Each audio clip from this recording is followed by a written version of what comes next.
If you're listening to this video, you are in Mrs. Lewis's physical science class, and we have begun Chapter 11, Electromagnetic Waves. And if you're watching this video, you are in Group 3 for Section 3, Digital Storage and Transmission of Information. Your group size will be 2 to 3 people.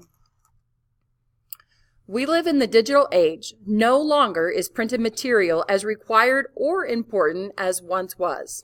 DVDs, CDs, cloud, portable, and hard drive storage are just some of the digital methods in which data is stored.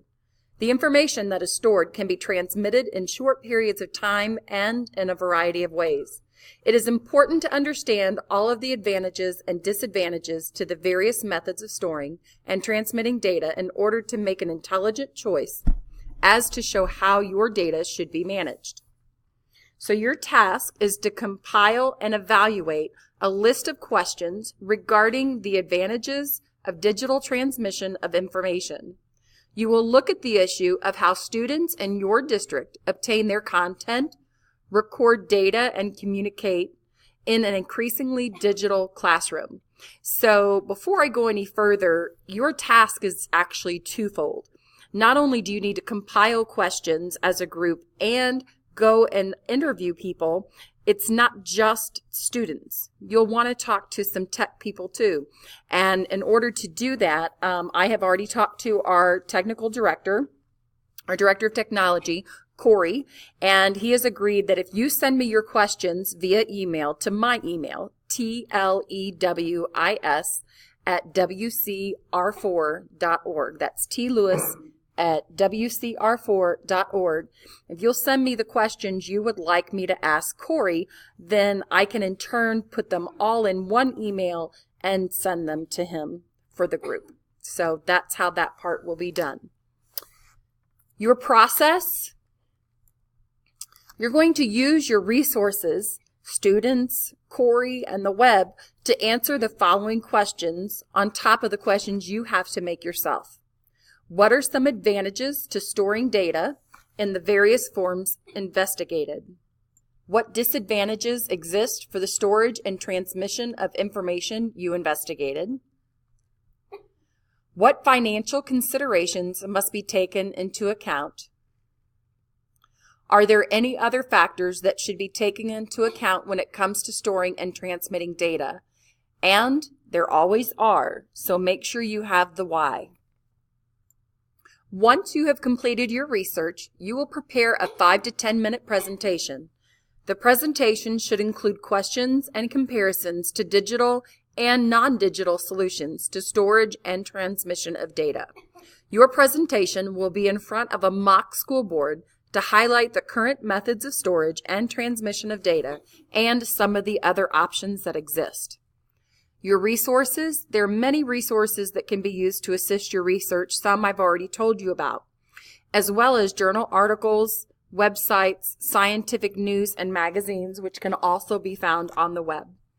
You might also visit a university, data storage center, or a web hosting site for data, or interview an expert in the field. So obviously an in-house expert, as I've already told you, is Corey, and the university, data storage center, or a web hosting site, you can usually find things like that online as well. So the criteria I'm looking for in order to score you for the first 45 points will be what you see in front of you now. It's based on 3 sections: task, process, and presentation. So at the very minimum, the tasks were not completed, the process was not followed, and there was no attempt to create a presentation. Moving up for 5 points, some effort was made to complete the task, but the major ideas are missing. The process was begun, but not all questions were answered. There was minimal effort making the presentation. Moving up an additional 5 points, the tasks were completed, but some information was omitted or incorrect. The process was followed, but some answers were incorrect. There was good material and ideas in the presentation. And for an A, the tasks were completed with great attention to detail. The project showed thorough research and a deep understanding of the topic. and the presentation was excellent and showed knowledge of the topic. I do want to tell you that as part of the materials that you're going to turn in addition to the paper that we just looked at, was your own notes. You're going to be showing me that process. Who did you talk to? Who's in your group? Who came up with what idea? Who's going to speak? Whose job is it going to be? I want to be able to read that almost as if it were a diary or a journal of events for the next 5 days. And we will present in 5 days. And as always, whenever we do a project, we grade ourselves as well as our team members because self-reflection is half of the learning process. So this will be an additional 16 points, and your categories are based on a 1 to 4 number. There's 4 different categories: contribution to group goals, consideration of others, contribution of knowledge, working and sharing with others.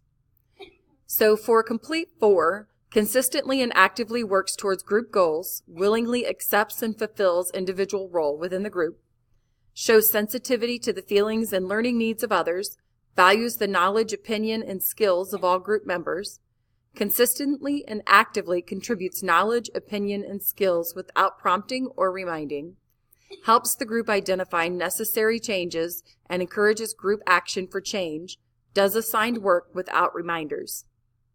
A step down, works toward group goals without occasional prompting, accepts and fulfills individual role within the group, shows and expresses sensitivity to the feelings of others, encourages the participation of others, contributes knowledge, opinion, and skills without prompting or reminding, willingly participates in needed changes, usually does the assigned work and rarely needs reminding, works toward group goals with occasional prompting, shows sensitivity to the feelings of others, contributes information to the group with occasional prompting and reminding, participates in needed changes with occasional prompting, often needs reminding to do the assigned work.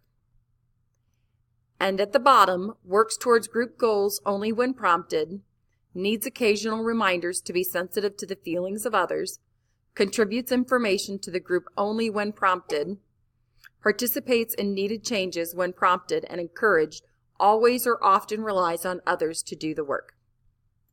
Some additional information that's been handed out to you, background information. You may wish to look into the current methods that our school district uses to store and transmit data, including systems for general information as well as protected and time-sensitive data. You'll also want to review the need for effective storage and transmission of data with teachers and other students. Some resources you might look at is the U.S. National Library of Medicine, National Institutes of Health. They provide an article on digital storage and transmission of cardiovascular images that discusses the costs and the benefits of data storage.